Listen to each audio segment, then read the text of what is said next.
ညာကပဲစားတဲ့အညာကပဲဒီနန်းတွေပဲထွက်တာဟုတ်ဗျကျွန်တော်တို့ကရန်ကုန်သားတွေကိုပြန်ပြီးတော့အောက်သားလောက်စားဆိုပြီးခေါ်တယ်အားလုံးပဲမင်္ဂလာပါသူတက်စော sharing channel မှာပြန်လည်ကြိုဆိုလိုက်ပါဒီကနေ့ကျွန်တော်ပြောမယ့် podcast ကတော့အညာသားပုံမြင်ဖြစ်ပါတယ်နိုင်ငံကျော်အဆိုတော်ဖော်ဝေးရဲ့အညာပုံမြင်သချင်းကိုသဘောကျလို့ podcast နာမည်ကိုအညာသားပုံမြင်လို့ပေးလိုက်တာပါဖော်ဝေးရဲ့စာသားတချို့ကကျွန်တော်ကိုတော်တော်ဟတ်ထိစေပါအဲ့ဒါကတော့ကျုပ်အသားမဲသလောက်ကျုပ်အသေးကဖြူတယ်တဲ့ဟုတ်ပါတယ်ကျွန်တော်တို့ညာသားတွေကအသားမဲပေမဲ့နှလုံးသားကတော့ဖြူပါတယ်စကားပြောရင်ပွင့်ပွင့်လင်းလင်းပြောတယ်လိမ်မပြောတတ်ဘူးရှင်းရှင်းနဲ့ဘွင်ဘွင်ပြောတတ်တယ်ဝါစာကမမပြောတတ်ဘူးကျွန်တော်စကားပြောရင်အညာသားတန်မပြောက်ဘူးတဲ့ဟုတ်ပါတယ်ကျွန်တော်ကစကားပြောတာတယ်မဟုတ်ဘူးအကျင့်စရိုက်ကလည်းငကိုအညာသားရဲ့အကျင့်စရိုက်ပါပဲဘယ်နေရာရောက်ရောက်အညာသားကတော့အညာသားပါပဲအညာသားဆိုတာဘာလဲခင်ဗျားသိလားပြောတာပြောနေတယ်ခင်ဗျားလည်းသိမှာမဟုတ်ဘူးမန္တလေးတိုင်းမကွေးတိုင်းစကိုင်းတိုင်းမှာမွေးတဲ့ယောက်ျားကြီးတွေကိုခေါ်တာဗျစကားပြောရင်ပြတ်တယ်အဲ့ဒါအညာသားတွေရဲ့စိတ်ဓာတ်ပဲရန်ကုန်ရောက်ခါစားကအညာသားတွေကိုနှိတ်ကွတာတွေကိုပြောပြခြင်းအညာသားကြောကုန်းတယ်ဗျမဲမဲသေးသေးကြီးအဲ့ဒီမုတ်ကိုအညာသားကြောကုန်းနဲ့ကျွန်တော်တို့ကြောကုန်းတွေကိုများလှန်ကြည့်ပြီးပြောထားလားမသိဘူး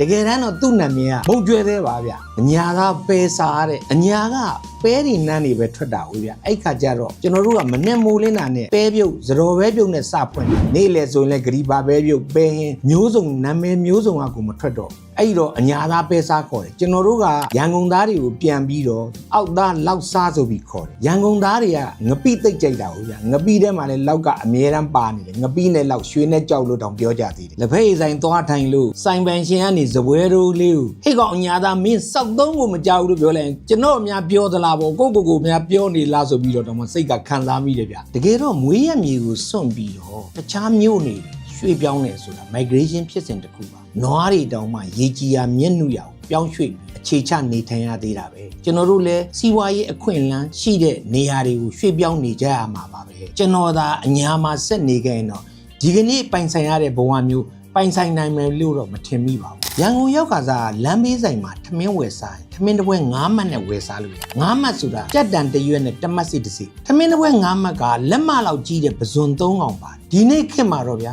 9မှတ်နဲ့ဘာဝယ်စားလို့ရမှာမယ်ပြောရအောင်မယ်ဗျာကျွန်တော်ရန်ကုန်ကိုစတက်လာတော့45ကျက်တန်10ရက်မြန်မာငွေ450ပဲပါတယ်45ကျက်တန်ဆိုတာရေနံမြေသခင်ဖိုးလာကြီးပုံနဲ့ရိုက်နှိပ်ထားတဲ့ငွေစက်ကူအရင်တုန်းကတော့ငွေစက်ကူတွေကိုနိုင်ငံခေါင်းဆောင်ပုံတွေနဲ့ရိုက်ကြပါနိုင်ငံတကာမှာလည်းငွေစက်ကူတွေကိုနိုင်ငံခေါင်းဆောင်ပုံတွေနဲ့ရိုက်ကြပါတယ်ခင်ဗျားတို့တော့အဲ့ဒီ45ကျက်တန်ငွေစက်ကူတွေမြင်ဘူးမှာတော့မဟုတ်ပါဘူးရန်ကုန်ရောက်ချင်းအင်းစိန်ရွာမှာဘုန်းကြီးကျောင်းမှာနေတယ်ပြီးတော့ယောက်ျားလေးဆောင်ကိုပြောင်းနေတယ်ရရအလုပ်ကိုဝင်လုပ်တယ်လမ်းဘေးဆိုင်မှာထမင်းစားတယ်လမ်းဘေးမှာလည်းဈေးကူရောင်းမှုတယ်ဘယ်အလုပ်ဖြစ်ဖြစ်တမအာဇီဝအလုပ်မှန်သမျှလုပ်တယ်လမ်းဘေးထမင်းဆိုင်မှာစားတယ်ဆိုလို့ကြုံတော့ပြောရအောင်ကျွန်တော်ပုံမှန်စားနေကြအတော်ကြီးတယောက်ရဲ့ထမင်းဆိုင်ရှိတယ်အဲ့ဒီထမင်းဆိုင်ကဈေးလဲတက်တာတယ်တက်ရတန့်ရှင်းတယ်ဟင်းချက်တဲ့လက်ရလဲကောင်းတယ်အဲ့တော့စားရင်တောက်ရင်နဲ့ကျွန်တော်လည်းအတော်ကြီးနဲ့တဖြည်းဖြည်းရင်းနှီးလာတာပေါ့ဗျာအဲ့ဒီတော်ကြီးမှာသမီးချောချောတယောက်ရှိတယ်ကျွန်တော်အဲ့ဒီထမင်းဆိုင်ကိုဆွဲဆွဲမြဲမြဲစားတဲ့အဓိကအကြောင်းနဲ့မှာအဲ့ဒါလဲပါမယ်နဲ့တူတနေ့ကျတော့အဲ့ဒီတော်ကြီးကသူ့သမီးကိုစူတယ်ဗ